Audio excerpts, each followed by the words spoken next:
and colleagues and friends from Viral Institute of Technology.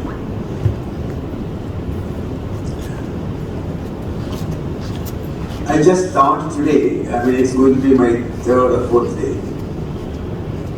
There will be only some kind of an interactive session.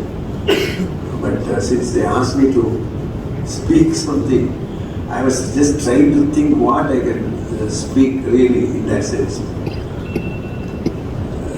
It can be of any subject, but let me just try to share with you some of my old memories, which could be of some interest to at least the youngsters, and majority seems to be the youngsters sitting, that you may like it. You see, when I joined ISRO, it was not today's ISRO. I was only 23 or 24, and at that time in ISRO we were having, there's nothing called ISRO organization. It was in Casper, and we have an organization called Tumba Equatorial Rocket Launching Station, which is shortly known as TERLS, TERLS. We normally abridge all the names and then try to give some name like the TERLS, SSTC, VSSD, etc. And it so happened that I quarreled with the earlier person with whom I was working as a sugar factory. Quarrel because he didn't give me leave to go to my home, so I felt sad about it. Then I said, no, I will just quit the job. So I have thrown the job on his face instead of a leave letter. Then went back to my home while my mother was sick, and then I was trying to attend to her. After everything is settled, now I have to look for a job. Try to think how I can, what I should do to get a job. The reason was, I was set to go abroad before I got into the sugar factory job. I got admission in the Caltech as well as Princeton, but both I couldn't go because my mother was sick and she felt very shaky, sad, and I am the only son. So she was telling me that things will go bad if you go. So I managed to suppress from her that there was no admission.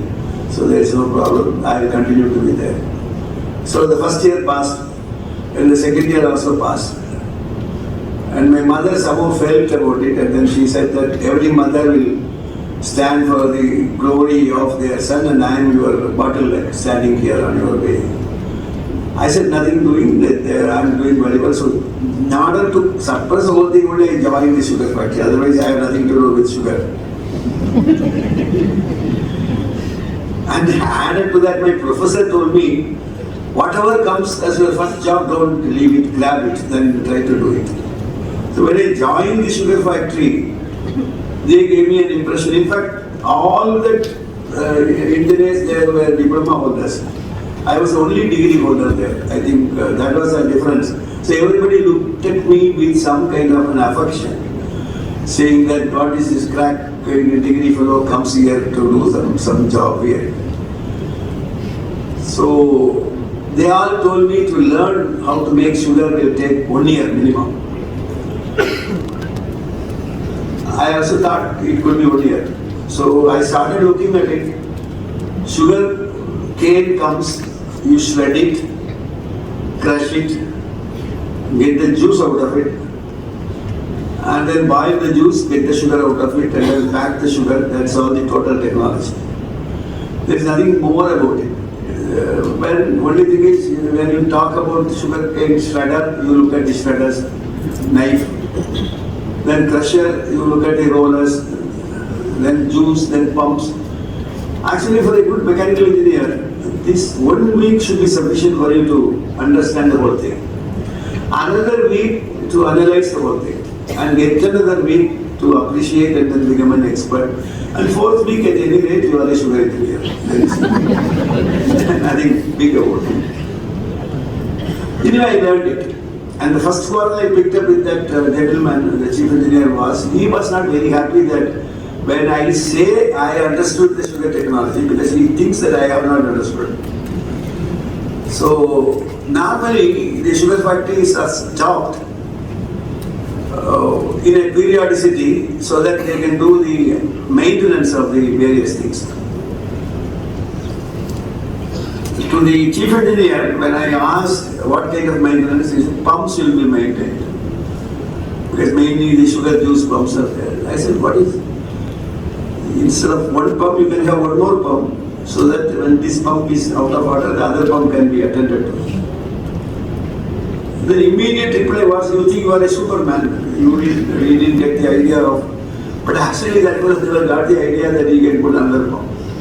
That is the truth. But he promptly started putting another pump afterwards. And I understood later that he started telling the entire management that it is his unique idea of putting one standby pump as a etc. etc. This was the situation in the factory. So what happened, I found out when my mother was sick, I wanted to, the quarrel started like this and then it went on. One maintenance day, I was in charge of the shift, or rather it is not true, I was in charge. The man who was in charge told me that you please look after, I will go and come back. So he left the place happily. I was also equally happy because I got an opportunity to do the entire maintenance myself. So I did the whole thing to the best of my knowledge. Then I started the factory. And once you start the factory, the crushers, the shredders and the steam, everything will make a big noise in that entire area. So this chap who was my chief engineer heard the sound. He was probably sleeping, so he got up and then started running to this place and see the entire factory is running beautifully. So he came running, he was showing his hand from the downstairs. I saw him, but I acted as if I had not seen him. And then he came running and then he said, who asked you to start the factory? He said, who should ask this? I have to start the factory.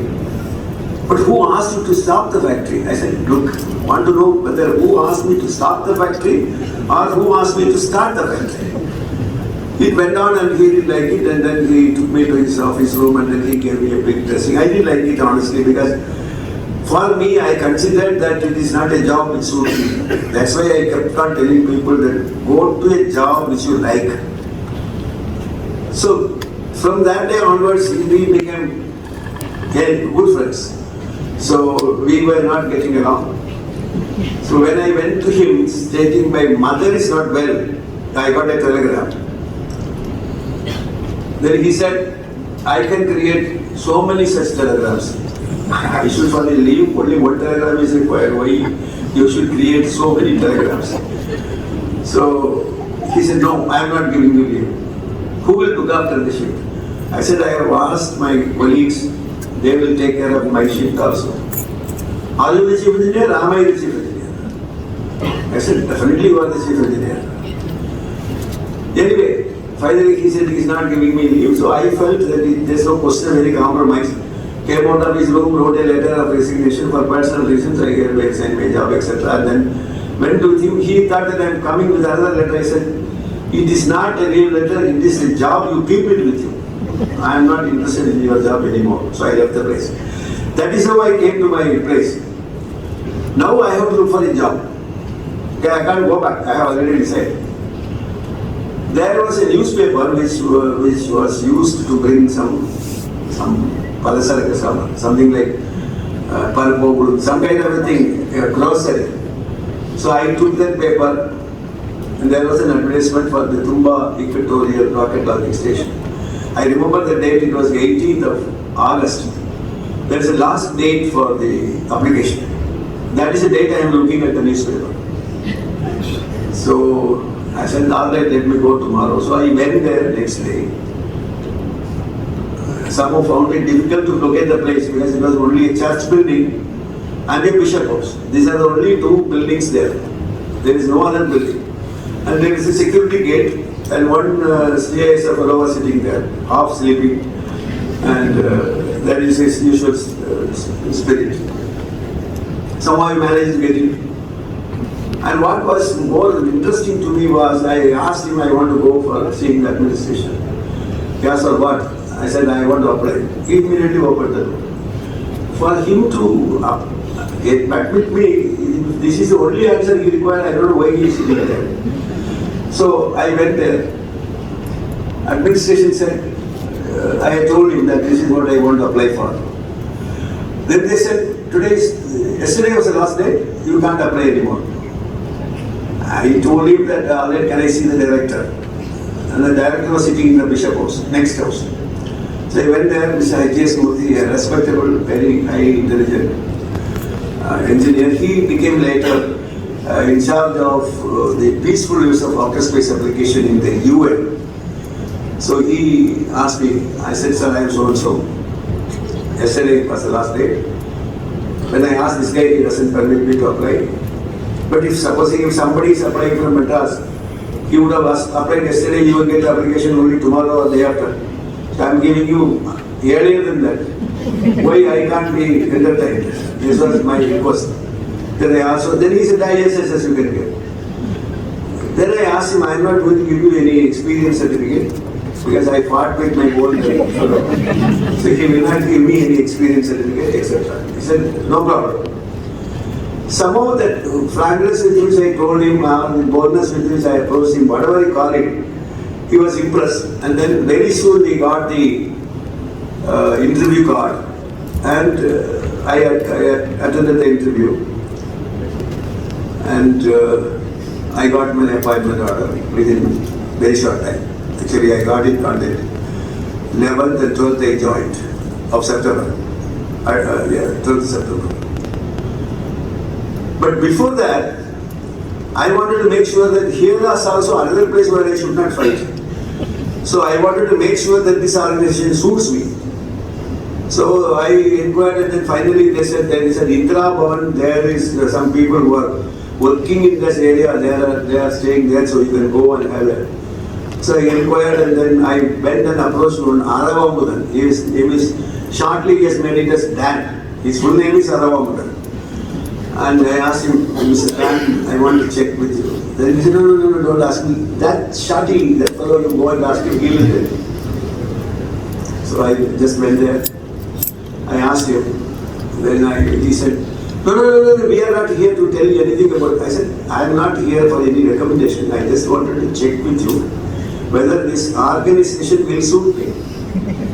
That's all my mission. Then I asked, may I know who you are? He said, my name is Kalam. This is how I come across Kalam in the first sense. And he was there in the Indira Bhavan. Anyway, I attended the interview, I got the job, and I joined in Kalam's group. Kalam wanted me to join him. That is how the whole thing went through. So with Kalam, I started my career, and we were supposed to integrate the payload with the sounding rockets. And that comes only once in a month, the payload integration comes only once in a month or once in 2 months. The remaining times we didn't have a job to do. So we both were planning that why not we develop a rocket. That was not in our chapter, that was not in our plan or anything. We decided unilaterally that we will make rockets. But what rocket? What is the size? Solid or liquid? That kind of a discussion. Then finally we decided solid. Why solid? Because the propellant available in Aravangadu factory was solid. So we will use it, etc. So most of the time we will be using the rocket technology and we will explode. This time, every time either the head end will blow up or the nozzle end will blow up. The question they will ask is which end has blown up this time? Or head end. And so who will do what? I was doing the propellant grain design, then somebody else was doing, and then I was asked to do igniter design. Like that it was going on. Anybody can do anything. That was the kind of situation. So we were trying to play with that whole thing, and in the process I come across and met so many senior scientists from PRL, Physical Research Laboratory, Professor Satya Prakash, Professor Bhavsa, Professor E.V. Chitnis, Professor Kala, and so on and so forth, whom were very, very big scientists. There was always a gap between the so-called scientists and the so-called payload integrators. We are basically engineers. and they are basically pure science people. So they lack engineering and we lack that pure science. This was, for example, when they say we are measuring electron density, we will ask which electron where you are measuring. And when we say that it is 270.13 millimeter, they will ask, why can't you adjust 1 more millimeter? This is the kind of understanding we had, both of us. But originally I was surprised. But then I understood the whole thing, so there is no big deal about it. So we continued in that mode. I will just narrate only one incident which will be of interest to you.